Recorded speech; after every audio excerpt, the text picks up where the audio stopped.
नमस्कार, पंचनामा न्यूज साठी मी संतोषी जगदाळे आपल्या सर्वांचे स्वागत करीत आहे। आपण पाहत आहात पंचनामा न्यूज। पंचनामा जेव्हा कळेल निकाल नव्हे न्याय मिळेल। आपण पाहूया सविस्तर बातमी। श्रीयुत विशाल निकम यांनी जपली सामाजिक बांधिलकी।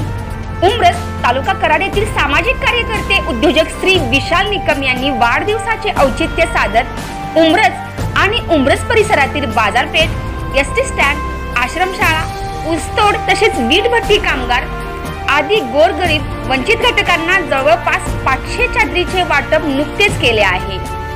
कोरोना पार्श्वभूमीवर निकम यांनी सामाजिक बांधिलकी जपत वाढदिवसाच्या अनावश्यक खर्चाला फाटा देऊन राबवलेल्या या सामाजिक उमरस परिसरातून कौतुक निकम यांनी समाजापुढे एक वेगळा ठेवला असे म्हटले तर वावगे ठरणार नाही। उमरस प्रतिनिधी रघुनाथ थोरात।